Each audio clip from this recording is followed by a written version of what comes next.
오늘 반주하느라고 수고한 우리 사모님에게부터 축복하도록 할렐루야 샬롬 축복합니다. 할렐루야 샬롬 샬롬 샬롬 샬롬 샬롬 샬롬.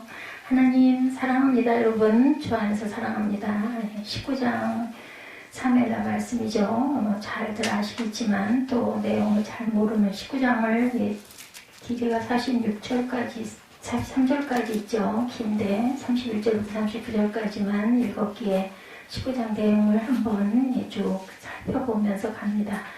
이제 압살롬이 죽었어요. 그것을 다윗에게 성전에서 쫓아내고 아버지를 아주 힘들게 했던 그런 아들이지만 아버지는 너무나 슬퍼서 울죠. 애가를 지어서 부를 만큼 다윗은 많이 슬퍼합니다. 그 내용이 19장에 기록되어 있어요.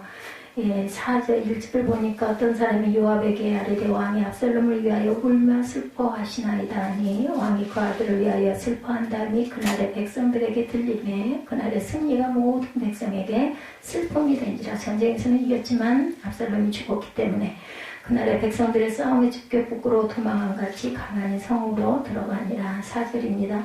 왕이 그의 얼굴을 가리고 큰 소리로 부르되 내 아들 압살롬아 압살롬아 내 아들아 내 아들아 이렇게 부르죠. 얼굴을 가리고 큰 소리로 자신에 대한 반란을 일으키고 자신의 후궁과 동침하는 등 다윗에게 어려움을 준 아들 압살롬이었지만 다윗은 아들 압살롬의 생사를 가장 중요하게 생각하죠. 이를 알고 있는 아히마아스는 다윗을 위해 압살롬의 죽음을 이야기하지 않았고 다른 소식을 전하는 구수인 또한 다윗을 위하는 마음으로 왕을 대적하는 자들은 다 죽음을 당하게 되기를 원한다고 말하죠.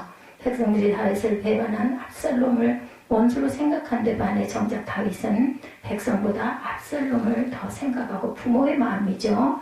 있어서 백성들에서 슬퍼하는 그런 마음, 백성들을 부끄럽게 하는 행동이었습니다. 그래서 요압은 다윗에게 만약 다윗이 백성들의 마음을 위로하지 않으면 한 사람도 그를 따르지 않을 것이다 이렇게 충고도 하죠. 5절에서 7절에 이렇게 나타나 있습니다.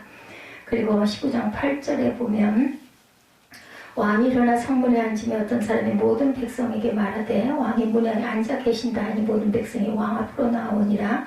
이스라엘은 이미 각기 장막으로 도망하였더라 이렇게 나오죠.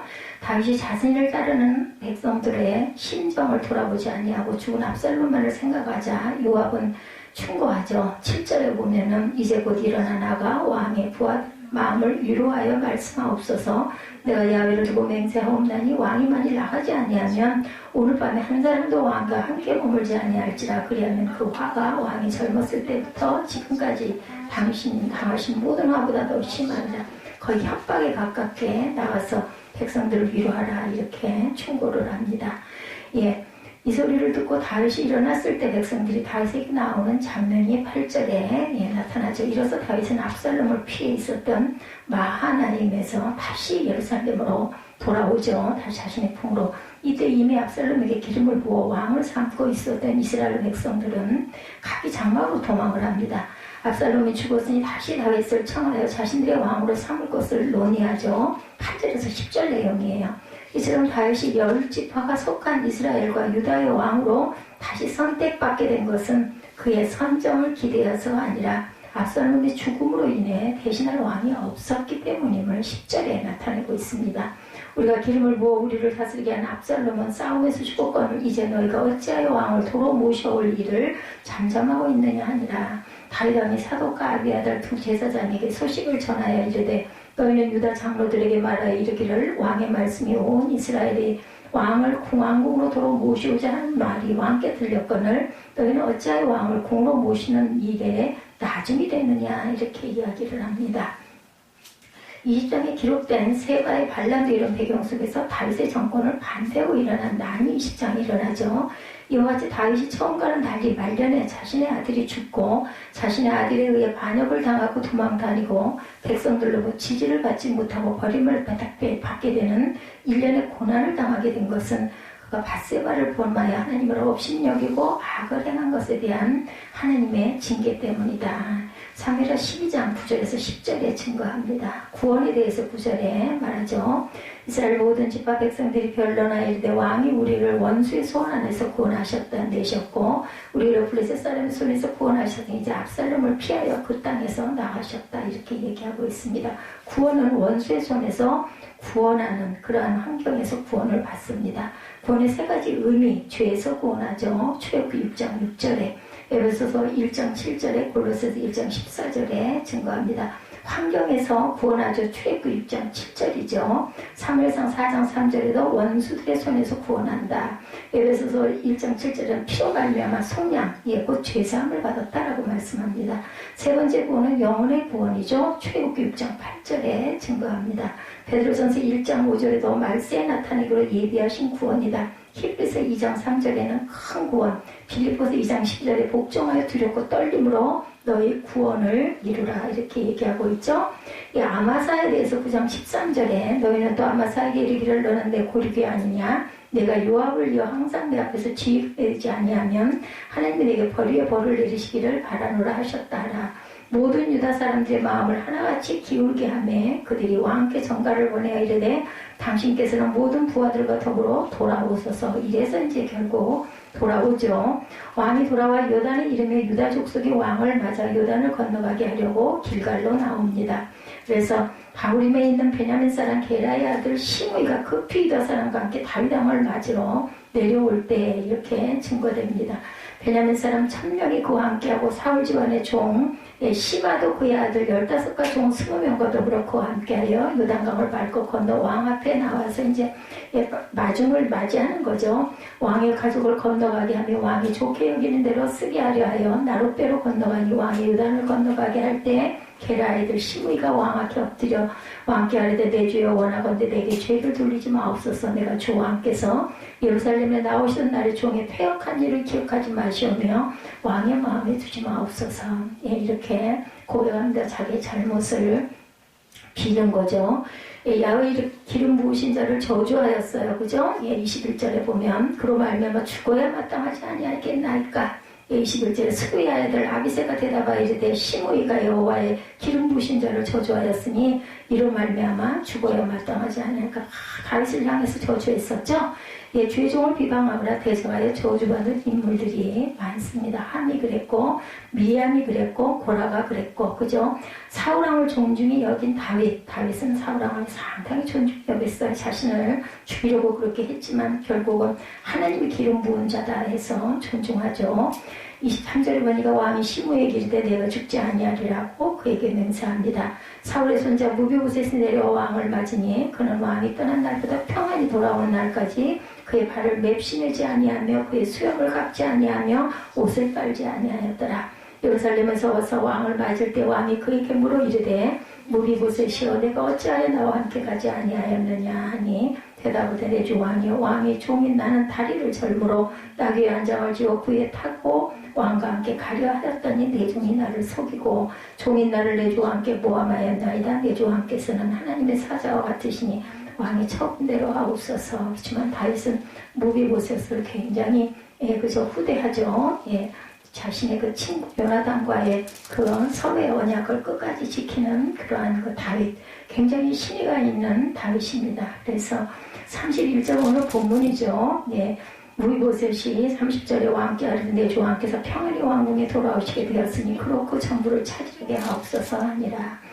길르앗 사람 바르실레가 왕이 요단을 건너가려고 루글림에서 내려와 함께 요단에 이르렀다 나오죠. 주의 종을 공개하는 자가 받는 축복. 여기 바르실레는 나이가 80세라 32절에 그는 큰 부자이므로 왕이 마하나임에 머물 때 그가 왕을 공개하였더라 받들었어요. 그죠? 많은 것들을 베풀었습니다. 빌립보서 4장 10절에서 19절에 나의 쓸 것을 보내었도다. 하나님의 그리스도 예수 안에서 영광 가운데 풍성한 대로 너희 모든 쓸 것을 채우시리라. 주는 자에게 하나님께서는 이렇게 복을 주시죠. 존귀한 자로 만들어 주신다라고 말씀합니다. 빌립보서 2장 19절에서 30절에 에바브로다 디도를 너희에게 보내는 것이 필요한 줄을 생각하노니 너희가 주 안에서 모든 기쁨을 그를 영접하고 또 이와 같은 자들을 존귀히 여기라 말씀합니다. 성령으로부터 영생을 거두게 해주세요. 모든 것을 공개하는 자, 주의 종을 공개하는 자는 모든 것을 풍족하게 채워주시고 존귀한 자로 만들어주시고 성령으로부터 영생을 거두게 해주신다고 그러죠. 갈라디아서 6장 6절에서 10절에 가르침을 받은 자는 말씀을 가르치는 자와 모든 좋은 것을 함께하라. 성령을 위하여 심는 자는 성령으로부터 무엇을 거두어요? 영생을 거둔다라고 말씀합니다. 죄종을 공개하는 방법이 나오죠. 죄종에게 좋은 것으로 대접합니다. 갈라디아서 6장 6절에 가르침을 받은 자는 말씀을 가르치는 자와 모든 좋은 것을 함께하라. 죄종에서 쓸 것을 공고하죠. 빌립보서 4장 10절에서 18절에 이는 받으실 만한 향기로운 제물이요 하나님을 기쁘시게 한 것이다. 죄종의 말에 순복하는 것. 히브리서 13장 17절에 너희를 인도하는 자들에게 순종하고 복종하라 말씀합니다. 왕의 종 기만에 대해서 37절에 나오죠. 청하건대 당신의 종을 돌려보내옵소서. 내가 내 고향 부모의 묘 곁에 죽으리니 하나이다. 그러나 왕의 종 기만이 여기 있사오니 청하건대 그가 내주 왕과 함께 건너가게 하옵시고 왕의 처분대로 그에게 베푸소서. 저는 나이가 먹어 늙어서 이제 내 고향에서 죽을 것이니 이 기만을 대신 데리고 가라 말하죠. 바르실레의 아들입니다. 바르실레는 자신을 후대하는 다윗에게 겸손하게 자신을 대신하여 아들을 후대하여 줄 것을 청하죠. 이러한 부탁을 따라 다윗은 솔로몬에게 바르실레의 아들들에게 은총을 베풀어 내 산에서 먹는 자 중에 참여하게 하라. 이렇게 열왕기상 2장에 보면 부탁하는 내용이 나와 있습니다. 39장 전체 내용 그리고 오늘 본문이기도 하죠. 31절에서 39절 바르실레라는 사람 길르앗의 부자다 이렇게 소개가 됩니다. 여러분들 우리 생명체는 성장하죠. 그러다 일정 기간이 지나면 노쇠해서 결국 죽게 되죠. 우리 인간은 이렇습니다. 하지만 인간에는 육체 외에 영혼이 있어요. 감사한 일이죠. 영혼은 하나님을 만난 후 새 생명을 얻고 그때부터 성장, 성숙이란 말과 어울리겠죠. 성숙해져 갑니다. 사람마다 다르죠. 저는 빨리 성숙하는 사람이 있고 오래 아니면 늦게 은혜를 받아서 아주 돌아갈 때까지 성장을 하다 갑니다. 육체는 성장하다 노쇠하지만 영혼은 계속해서 성숙하게 되죠. 이게 바로 신앙이 자라가는 것입니다. 신앙의 연조에 따라 순조롭게 성숙해지면 좋을 텐데 제대로 성숙하지 못하고 미숙한 상태로 남아있는 경우도 있어요. 저희가 화초를 물을 주고 기릅니다만은 보면 잘 크는 같은 스킨인데도 같은 스킨 종류의 식물인데도 어떤 건 넝쿨이 잘 뻗어나가고 어떤 거는 그 자리에 그대로 있고 넝쿨이 뻗어나가지 않는 걸 봅니다. 물도 똑같이 주고 오히려 더 그렇게 여리고 안 자라는 거를 창문가에다 내놓기도 하고 바람이 통하게 창문을 열어주기도 하는데도 잘 자라지 않은 것. 사람도 마찬가지인 것 같아요. 신앙의 미성숙은 하나님도 기뻐하시지 않지만 나 자신에게 가장 크게 손해가 납니다. 그러므로 우리는 끊임없이 신앙의 성숙을 추구하고 그러기 위해서 기도하고 말씀 보고 노력해야 되겠죠. 그리고 생활 가운데 삶 속에서 우리가 많은 것들을 겪으면서 깨닫고 자신을 잘 다스리고 무엇보다도 뭐 지킬 만한 것보다 무엇을 지켜라? 물은 내 마음을 지키라는 말씀처럼 우리 마음을 잘 다스리려고 하는 노력이 반드시 필요합니다. 내 힘과 내 뜻대로는 되어지지 않지만 마음을 자꾸 눈을 그쪽으로 향해야 되겠죠? 자꾸 한탄하고 원망하고 비방하고 그렇게 되면 내 마음이 불안해지고 불편해지니까 그것을 비우려고 노력을 해야 되겠죠. 그럴 때 인생이 풍성해지고 아름다워집니다. 되도록이면 좋은 생각하고 되도록이면 마음에 있는 어떤 좋지 않은 것들을 자꾸 비워내야 되죠. 신앙생활을 우리가 하고 나가는데 신앙이 날로 성숙해지는 저와 여러분들이 되셔야 되겠죠. 신앙생활을 한다 하면서도 전혀 진보가 없고 발전이 없다면 본인에게 가장 큰 손해라는 것을 잊지 마시기 바랍니다. 여기 본문의 31절에서부터 보면 길르앗의 큰 부자가 소개되죠. 바르실레입니다. 신앙 성숙의 모델과 같은 인물이죠. 그에 관한 기록이 성경에 자세히 나와 있지 않지만 나름대로 살펴본다면은 한마디로 그 지방의 유지였다. 31, 2절에 그 정도로 남부로 부러울 것도 없이 살았던 그런 사람임을 알 수가 있습니다. 31절 보니까 길르앗 사람 바르실레가 왕이 요단을 건너가게 하려고 로글림에 내려와 함께 요단에 이르니 바르실레는 매우 늙고 나이가 80세라 그는 큰 부자이므로 왕이 마하나임에 머물 때 그가 왕을 공개하였더라. 왕이 바르실레에게 이르되 너는 나와 함께 건너가자. 굉장히 어려울 때 왕이 어려울 때 모든 게 밑에 군사들까지 먹을 것들을 다 갖다가 공개하는 부분이 나타나 있습니다. 그러니까 나랑 같이 가자고 그러죠. 나를 따라가자. 그래도 이제 사랑하면서 차라리 내 아들을 데려가 주십시오. 이렇게 얘기합니다.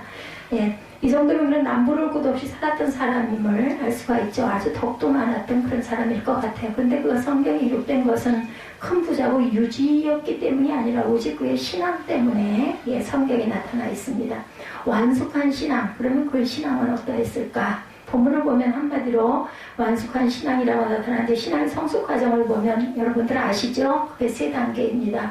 미숙, 반숙, 완숙이죠. 뭐 계란 삶을 때 반숙이다, 완숙이다 그렇게 생각을 해보셔도 됩니다. 미숙은 미성숙한 단계 말 그대로, 반숙은 신앙이 조금 성숙해졌지만 아직 온전치가 못한 단계. 계란을 익혀 먹을 때 반숙이 좋을 줄 몰라도 신앙은 완숙이 좋겠죠. 그러므로 우리는 항상 완숙한 신앙을 신앙생활하는 인생의 목표로 삼고 가야 합니다. 본문에 나타난 바르실레의 모습을 통해서 우리는 완숙한 신앙이 무엇인지 기준을 바라봅니다. 크게 2가지 면에서 볼 수 있는데 헌신의 동기와 인격의 성숙도를 볼 수 있습니다. 순수한 헌신을 했던 바르실레입니다. 예, 그래서 완숙한 신앙인이라고 평가하죠. 신앙에 미숙할 때는 헌신이란 말을 꺼내지도 못해요. 모두가 다 모든 게 자기중심적이기 때문에 어떻게 하면 내 자신에게 이익이 되는지, 어떻게 하면 내가 좀 편안한지, 어떻게 하면 내가 좀 불편하지 않을지 우리 교회 생활을 통해서도 보면 그저 살짝 갔다가 예배만 드리고 얼른 가야지 이런 사람들, 예, 헌신이라는 것을 아주 귀찮아하고 불편해하는 사람들, 온전한 그런 신앙인이라고 볼 수가 없는 거죠. 근데 이거는 억지로 되지는 않습니다. 단계가 있기 때문에 기도할 때도 항상 무언가를 달라고 요청하고 간구만 하는 신앙, 완숙한 신앙이 못된 신앙입니다.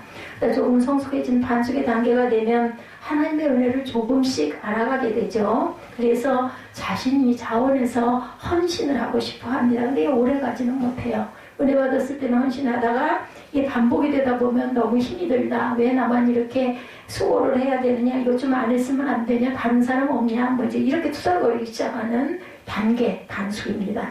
정말로 성숙해지고 완숙한 단계가 되면 하나님 앞에 무언가를 기대하기보다는 받은 은혜에 대한 감사가 계속 나옵니다.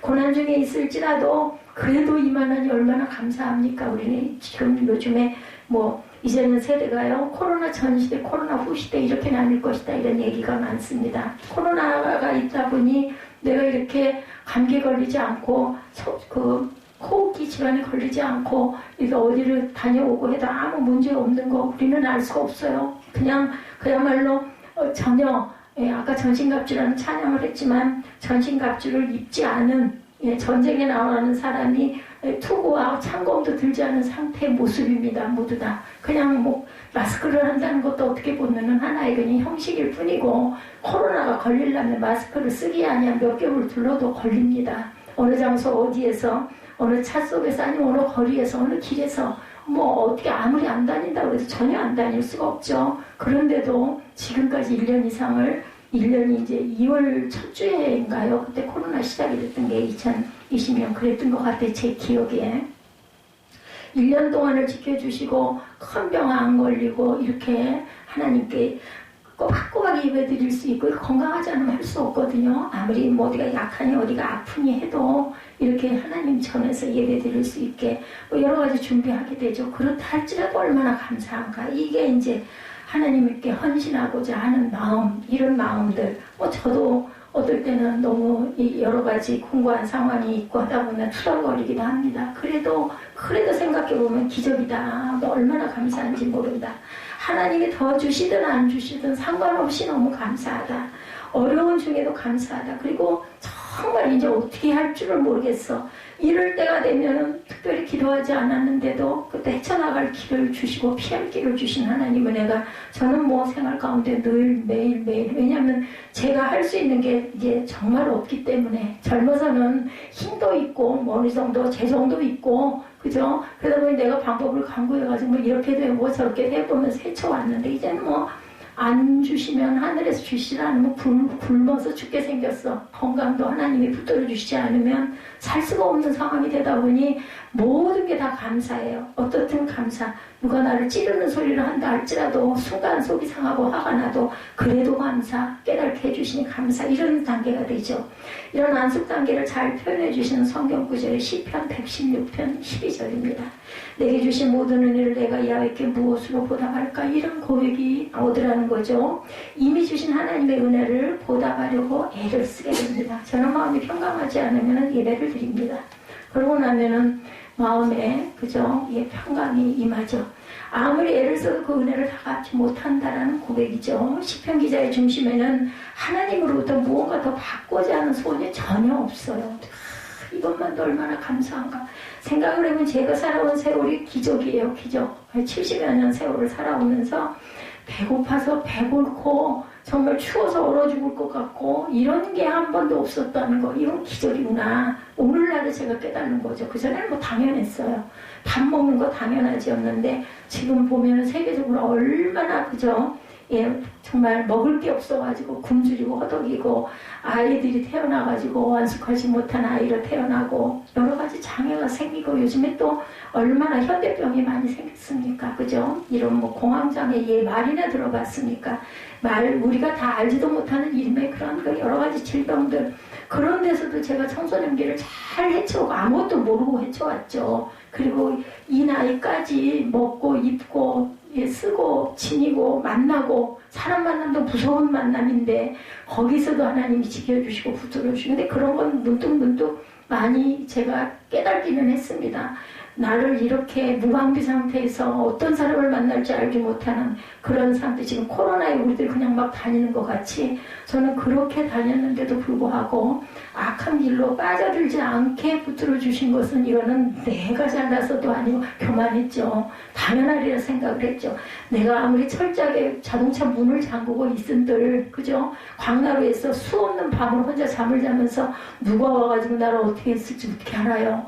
거기서도 지켜주시고 그냥 뭔 몰랐기 때문에 겁이 없었던 거예요. 그래서 운전을 할 때 그 초보들이 그렇게 그 사고를 많이 낸다고 그러죠. 뭐 모르고 그냥 푹푹 하고 하다가 사고가 나지 이제 조금 뭘 좀 알면 너무너무 조심하고 방어 운전을 하게 되죠. 저는 정말 그런 상태, 무한배행 상태에서 10여 년을 방황을 하는데도 하나님께서 이 시간까지 이렇게 지켜주신 게 정말 기적이다. 저는 그런 생각을 합니다. 한나, 예, 이름이 한나죠. 한나의 경우 반숙의 단계였었어요. 성경에 나오는 한나. 사무엘상 1장에 한나의 기도가 나옵니다. 그녀는 불임 여성이었었죠. 고대 이스라엘서에서 자식이 없다는 것, 특히 아들이 없다는 것은 엄청난 고난 그리고 엄청난 리스크였습니다. 한나는 그 고통에서 벗어나기 위해서 하나님 앞에 아들을 달라고 통곡하고 예, 여러분들 기도 제목이 있는 게 축복이라는 거 여러분들 한번 생각을 해보세요. 기도 제목도 없이 너무나 편하게 하고 잘 살면 얼마나 좋을까. 그러면요 정말로 예, 어렵고 힘든 일이 안 생길 수가 없어요. 살아가다 보면 정말 힘이 없습니다. 근데 이런 고난이 있었기 때문에 한나라는 여인도 기도할 수가 있었던 거죠. 정말 너무너무 고난스러우니까 그 분이 나에게 그렇게 멸시천대를 받다 보니까 정말 나는 죽을 것 같다라고 엘리 제사장 앞에 가서 울며 통곡을 하죠. 오죽이 나면 너 술에 취했느냐라는 소리를 들을 정도로 얼굴이 시뻘개져가지고 입술로 막 중얼중얼 통곡을 하는 그런 부분이 사무엘상에 보면 나옵니다. 엄청난 고난 속에서 얼마나 열심히 기도했겠어요. 왜냐하면 소원이 간절하니까 정말 자식만 주시면 이 아들 하나님께 드릴게요. 내가 갖다 드리겠습니다. 소원을 하죠. 그것을 하나님께서 들어주시고 받아주시고 사무엘이라는 아들을 주시죠. 또 그 말씀했던 대로 돌이 지나자 옷을 해서 입혀가지고 엘리 제사장 앞에 성전에서 아들이 자라게 하죠. 그 고통에서 벗어나기 위해서 하나님 앞에 아들을 달라고 통과하고 기도하고 워낙 절박하니까 서원까지 합니다. 서원을 할 때는요 정말 절박하니까 하게 돼요. 대개는 주시면 제가 이렇게 하겠습니다. 이런 것도 없이 뭐 하나님께 서원하면 얼마나 좋겠는가만은 정말로 너무너무나 간절했기 때문에 다행히 하나님께서 그 기도를 들으시고 아들을 주시죠. 그 아들이 바로 사무엘입니다. 사무엘에 졌을 때 한나는 약속대로 사무엘을 하나님께 드리죠. 엘리 제사장에게 데려가서 미래 제사장 수업을 받게 했는데 그때 한나가 고백한 말씀 사무엘상 1장 28절이죠. 그러므로라도 그를 야훼께 드리되 그의 평생을 여호와께 드리나이다 하고 그가 거기서 야훼께 경배하였더라. 사무엘상 1장 10절에서 11절 말씀입니다. 하나님의 기도에 응답하시고 아들을 주셨으므로 서운한 대로 사무엘을 바친다고 고백을 하죠. 그가 간절히 기도한 것은 우리 기도 생활에 큰 도전이 되지만 하나님께 조건을 제시하며 기도한 것은 사실은 온전한 헌신, 그래서 반숙이다라고 이야기를 한 거예요. 네. 서원을 지킨 것은 훌륭한 일입니다. 서원하고 지키지 않는 사람도 너무너무 많아요. 아무 일 안 일어나는데 서원했지만 그때는 그랬지만 내 사정과 내 형편이 이런데 하나님 아실 거야. 그리고 서원 못 지켜.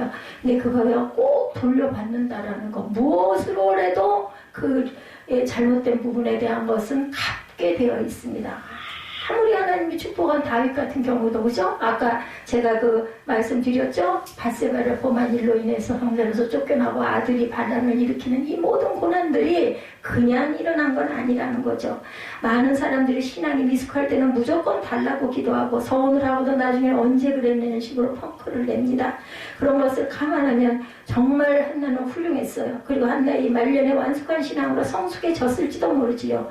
사무엘상 1장의 기록으로 보면 아직 반숙 단계에 머물러 있다. 그런데 여기서도 성숙해지면 앞으로 하나님이 더 주시든 말든 조건이 없든 있든 전적으로 하나님께 헌신하게 되는 그런 신앙이 되죠. 이게 바로 완숙의 단계. 다니엘 3장의 다니엘의 세 친구 이야기 여러분들 잘 아시죠? 바벨론 포로 시절 느부갓네살 왕이 금신상을 세워놓고 절을 시키는 국가 행사를 간행하죠. 그때 그들은 우상 숭배를 거부했고 왕 앞으로 끌려가게 됩니다. 왕이 마지막 한 번의 기회를 또 주지요. 협박합니다. 만약 이번에도 절하지 않으면 뜨거운 풀무불에 집어넣어서 화형을 시키겠다라는 거예요. 여기서 제가 안 하겠습니다. 가서 절하겠습니다. 절 안 하겠습니다라고 이렇게 대답하기 쉽지 않아요. 풀무불에 들어가면 당연히 죽는 거거든요. 이건 상식입니다. 그리고 사실입니다. 다니엘 3장 18절이죠. 그렇게 아니하실지라도 왕이여 우리가 왕의 신들을 섬기지도 아니하고 왕이 세우신 금신상에 절하지도 아니할 줄을 아옵소서. 이런 담대한 이 말 우리는 성경에서 보니까 나도 그럴 거야 이지만 실제 내가 당하면 과연 그렇게 할 수 있겠는가예요. 여기에 다 그렇게 할 겁니다 라고 단언하기가 어렵습니다. 하나님이 구해주시겠지만 그리하시지 않을지라도 절대로 나는 안 하겠습니다. 하나님이 그들을 귀히 보시고 털끝 하나 상하지 않도록 구해주셨지만 그들은 그 순간 이미 하나님께 목숨을 드린 거예요. 그래서 우리의 마지막은요 순교예요. 순교에 져서 어차피 한번 죽을 목숨 좀 일찍 가나 늦게 가나 순교하고 하늘에 상급이 있으면 그게 오히려 남는 거죠. 사실은 그래요. 근데 그 용기가 없어서 두려움이 있어서 무서움이 있어서 다른 것보다 죽는 거는 괜찮은데 죽는 그 순간 죽음을 당하는 그 순간이 저는 가장 무서울 것 같습니다. 그거는 그 힘은 누가 하나님이 주실 줄 믿습니다. 목숨을 버릴지라도 감사할 수 있는 순수한 헌신, 이것이 바로 완숙 단계죠. 본문에 등장하는 바르실레가 바로 그런 신앙인이었다라는 거죠. 32절이죠. 바르실레는 매우 늙어 나이가 80세라 그는 큰 부자이므로 왕이 마하나임에 머물 때 그가 왕을 공개하였더라. 사무엘하 17장 27절에서 29절을 보면 그가 다윗 왕을 공개한 이야기가 쭉 펼쳐집니다. 다윗의 아들 압살롬이 반역을 일으켰을 때였는데 다윗이 궁궐에서 나와서 피신하다가 마하나임에 머물고 있었죠. 말하자면 마하나임이 임시망명 정부가 세워진 거예요. 그때 다윗과 그 일행은 큰 공경에 처해 있게 됩니다. 바벨론 반역이 거세다 보니 압살롬의 반역이 거세다 보니까 민심도 돌아서고 도와주려고 나서는 사람이 없어. 도와줬다가 나중에 어떤 자기들의 마이너스가 될지 모르니까 나서지를 못해요. 그런 위기 상황에 바르실레가 다윗과 그 일행을 찾아와 큰 도움을 베풉니다. 침상, 야영하는데 필요한 침구, 담요, 그죠? 그리고 이제 일상 용품들, 대야, 솔, 질그릇, 그리고 곡식, 식료품 등을 충분히 공급해주죠. 이게 없으면 죽어요. 식량이 떨어져가지고 죽는 경우, 추위 때문에 죽는 경우, 전쟁으로 왔다 가도 그렇게 해서 죽죠. 그 덕분에 다윗 일행은 난리를 무사히 넘겼고 그러는 사이 압살롬 반란군이 진압이 됩니다. 그 후 다윗 왕이 요단강을 건너 황궁하는 장면이 바로 오늘 본문 내용이죠. 바르실레는 다윗의 황공 소식을 듣고 80세 노구를 이끌고 요단 강가로 환송을 하기 위해서 나오죠. 그것은 왕의 황공을 기뻐하며 순수하게 전송하고자 해서 나온 겁니다. 그때 왕이 피신할 때는 거들떠보지도 않았던 자들, 심지어 시므이처럼 왕을 모욕했던 자들까지도 눈도장을 찍으러 몰려들었지만 바르실레는 달랐어요. 그죠? 순수히 환송하러 온 겁니다. 다윗은 그를 보자마자 너무 반가워서 예루살렘에 함께 가면 노후를 내가 공개하겠다. 너를 잘 내가 모시겠다라고 제의하죠. 그때 34절에 바르실레가 왕께 아뢰되 내 생명에 너희 얼마나 있사옵겠기에 어찌 왕과 함께 예루살렘으로 올라가리까. 36절에 당신의 좋은 왕을 모시고 요단을 건너려는 것뿐이거늘 왕께서 어찌하여 이 같은 상으로 내게 갚으려 하시나이까. 아무것도 바라지 않고 순수하게 충성과 헌신을 다하는 아름다운 모습이 드러나 있습니다. 그런 이의 모습에 단순히 인간 왕을 향한 게 아니죠. 이 모습에는 하나님이 기름 부어 세운 왕이기에 하나님을 섬기는 마음으로 내가 했습니다. 결국 하나님을 향한 순수한 헌신임을 나타내죠. 어느 가정 이야기입니다. 엄마가 외출 준비로 부산합니다. 너무 바빠서 꼬마에게 말합니다. 얘 엄마 구두 좀 닦아줄래? 엄마가 1,000원 줄게. 이렇게 말하고 엄마가 엄마의 손에 1,000원짜리를 아기 손에 꺼내서 쥐어줍니다. 꼬마가 열심히 구두를 닦아놨어요.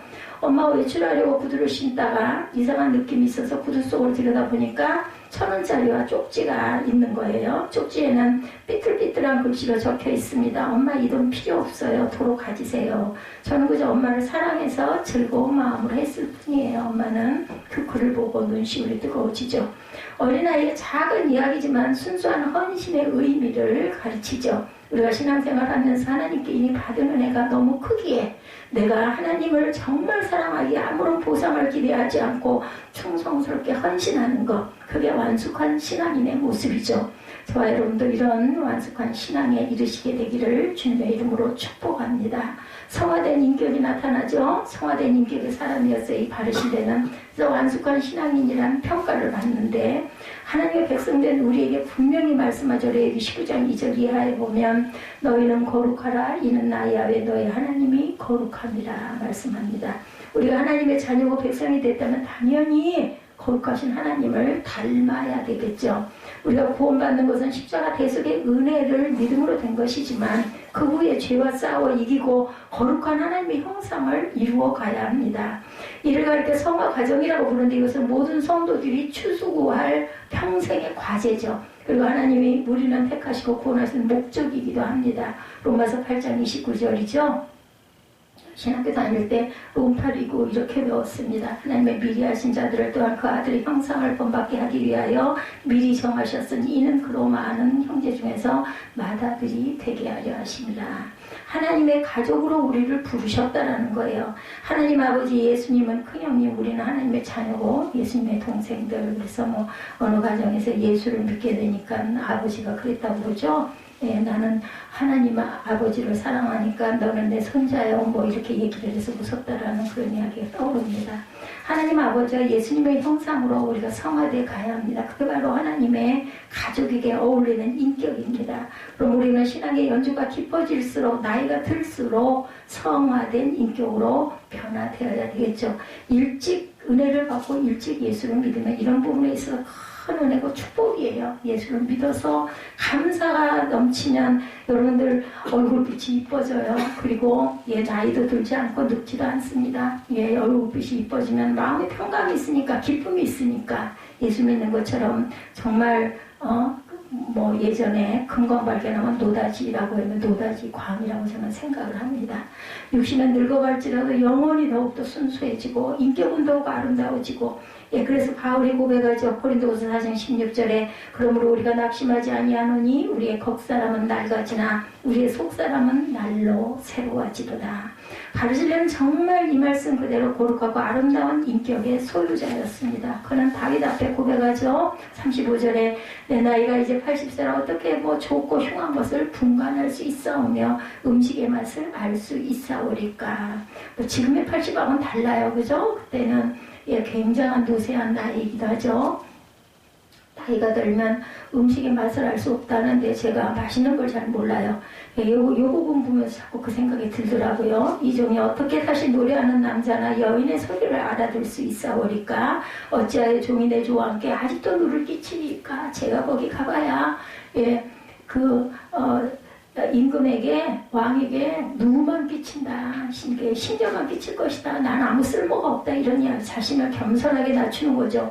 왕이 궁궐에 모셔다 잘 대접해 주겠다는데 좋을 텐데도 나이 들어서도 대접해 주면 좋겠죠. 좋은 옷 입혀주고 아주 맛있는 음식 주는데 왜 싫겠습니까? 그런데도 나는 이제 그렇게 할 수가 없습니다. 왕에게 폐를 끼칠 수가 없습니다. 겸손한 인격의 소유자이기에 자신을 낮추죠. 이런 태도는 왕 앞에 잠깐 보일 모습이 아니라 오랜 세월 신앙생활을 하면서 하나님 앞에 성화된 아주 귀한 인품의 인격의 표현이죠. 중세교회의 영적 아버지 성 프란시스의 유명한 일화입니다. 그의 제자들 중 한 사람이 어느 날 꿈속에 천국에 올라갔어요. 천국을 둘러보는 높은 보좌가 있어서 천사에게 누가 앉을 것이니 물었다고 그러죠. 그러자 천사가 프란시스가 앉을 거다 이렇게 대답을 했답니다. 그 순간 아무리 스승이지만 질투가 나는 거예요. 그러다 꿈에서 깹니다. 프란시스에게 제자가 묻습니다.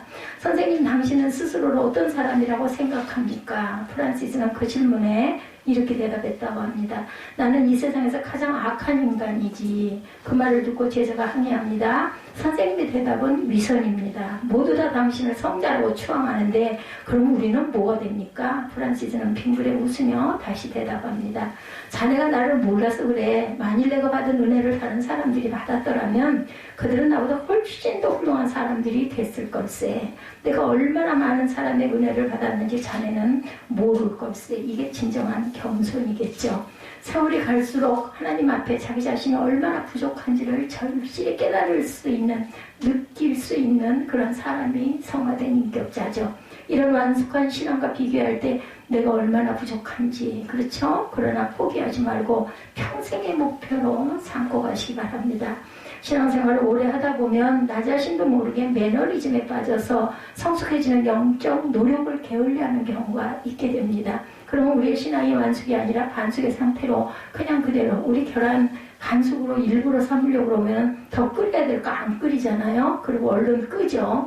그래서 그 결혼을 깨보면 완전히 익지 않은 상태. 이런 것처럼 딱 멈춰버리면 성령의 불길이 멈춰버리면 반숙으로 그대로 있는 거죠. 부디 바르실레처럼 완숙한 신앙인들이 되시기 바랍니다. 바르실레 후대들이 축복과 영광을 받죠. 이와 같은 바르실레의 모습을 보시고 하나님은 얼마나 기뻐하셨을까요? 다윗이 그를 후대에 어떻게 되어 있는지 보면 알 수가 있죠. 곧 하나님이 그에게 베푸신 축복과 영광입니다. 그는 하나님의 은혜가 감사할 뿐 아무것도 기대하지 않았지만 하나님의 큰 은혜를 내려주셨어요. 사람이 인위적인 축복이 아닌 하나님이 내려주시는 축복처럼 기가 막힌 축복이 없죠. 다윗이 바르실레에게 계속 강권하면서 궁궐로 가자 하니 마지못해 기맘을 대신 데려와라 자신의 아들을. 그러자 다윗이 간세감에 그를 말하고 하죠. 그리고 입을 맞추고 축복합니다. 38구절이죠. 왕이 대답하되 기맘이 나와 함께 건너가리니 나는 내가 좋아하는 대로 그에게 베풀겠고 내가 내게 구하는 것은 다 너를 위하여 시행하리라 하니라.